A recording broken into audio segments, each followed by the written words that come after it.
Hai teman-teman, selamat datang kembali di channel ini.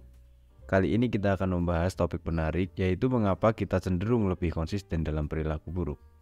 Kita semua tahu bahwa seringkali kita sulit untuk mengubah kebiasaan buruk, entah itu merokok, makan tidak sehat, atau bahkan tidur terlalu larut. Nah, daripada hanya mengandalkan pendapat saya, mari kita lihat penelitian dan buku yang relevan untuk mengetahui alasan dibalik perilaku buruk yang sulit dirubah.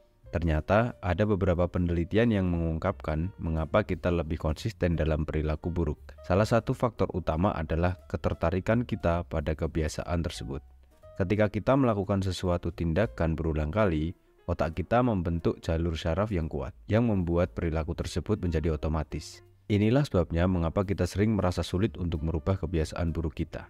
Studi dari peneliti terkenal seperti Charles dalam bukunya yang berjudul The Power of Habit menjelaskan betapa kuatnya kebiasaan dalam membentuk perilaku kita. Selain itu, penelitian juga menunjukkan bahwa perilaku buruk bisa dipengaruhi oleh lingkungan sosial kita. Jika teman-teman di sekitar kita memiliki kebiasaan buruk, maka kita cenderung untuk ikut-ikutan. Ini disebut dengan efek sosial. Sebagai contoh, jika kita memiliki teman-teman yang suka minum alkohol, kemungkinan besar kita juga akan terpengaruh dan melakukan hal-hal yang sama. Buku Influence: The Psychology of Persuasion oleh Robert Cialdini menjelaskan lebih dalam mengenai efek sosial ini. Selain itu, faktor lain yang mempengaruhi perilaku buruk adalah adanya penguatan positif yang datang dari perilaku tersebut. Misalnya, merokok dapat memberikan rasa nyaman sejenak atau makan makanan cepat saji memberikan kenikmatan segera. Otak kita berinteraksi terhadap penguatan ini dan menciptakan keinginan untuk melakukan perilaku tersebut lagi. Buku The Pleasure Trap karya Douglas dan Alan memberikan pemahaman yang mendalam mengenai mengapa kita cenderung melakukan perilaku buruk yang memberikan penguatan positif. Namun, jangan khawatir, meskipun kita lebih cenderung konsisten dalam perilaku buruk, itu bukan berarti kita tidak dapat mengubahnya.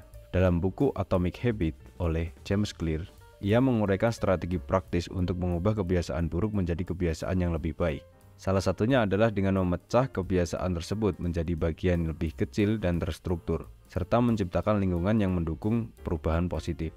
Jadi teman-teman, meskipun kita seringkali terperangkap dalam perilaku buruk yang sulit dirubah, kita memiliki kemampuan untuk mengatasi hal tersebut. Dengan memahami faktor-faktor yang mempengaruhinya, kita dapat menggunakan strategi yang tepat untuk menggantikan kebiasaan buruk dengan kebiasaan yang lebih baik. Itu dia penjelasan singkat mengenai mengapa kita cenderung lebih konsisten dalam perilaku buruk. Semoga informasi ini bermanfaat bagi kita semua untuk melakukan perubahan positif dalam hidup kita.